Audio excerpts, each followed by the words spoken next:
American president Donald ട്രംപും Russian President Vladimir പുടിനും നേരിട്ട് ചർച്ച നടത്തും.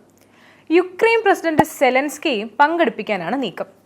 യുക്രൈൻ റഷ്യ യുദ്ധം പരിഹരിക്കുന്നതിനോടൊപ്പം ഇന്ത്യക്കെതിരായ ട്രംപിന്റെ തീരുവ യുദ്ധത്തിലും ഇതിലൂടെ മഞ്ഞുരുകാനാണ് സാധ്യതയെന്നാണ് വിലയിരുത്തപ്പെടുന്നത്.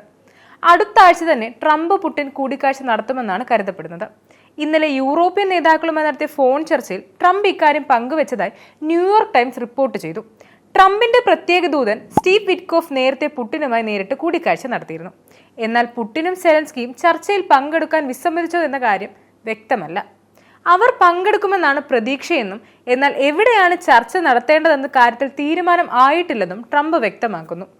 White house press secretary Caroline Leavitt പറയുന്നത് പ്രസിഡന്റ് ട്രംപുമായി കൂടിക്കാഴ്ച നടത്താൻ റഷ്യക്കാർ ആഗ്രഹം പ്രകടിപ്പിച്ചുവെന്നും പുടിനുമായും സെലൻസ്കിയുമായും കൂടിക്കാഴ്ച നടത്താൻ ട്രംപ് തയ്യാറാണ് എന്നുമാണ്. അമേരിക്കൻ പ്രസിഡന്റ് തിരഞ്ഞെടുപ്പ് പ്രചാരണ വേളയിൽ താൻ തിരഞ്ഞെടുക്കപ്പെട്ടാൽ ഉടൻ തന്നെ റഷ്യ യുക്രൈൻ യുദ്ധം അവസാനിപ്പിക്കുമെന്ന് ട്രംപ് പ്രഖ്യാപിച്ചിരുന്നു.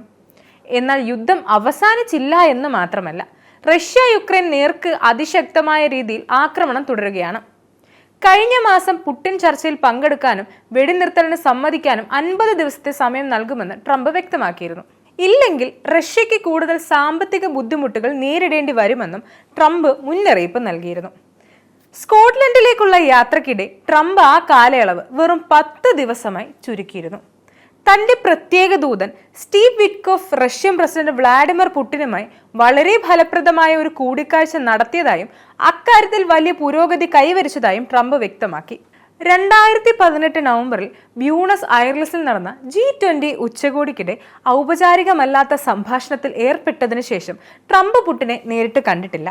യുക്രൈൻ സംഘർഷങ്ങളെ ചൊല്ലി ട്രംപ് പുടിനുമായുള്ള ഔദ്യോഗിക G20 കൂടിക്കാഴ്ച റദ്ദാക്കിയതിനു ശേഷമായിരുന്നു സംഭാഷണം നടന്നത്.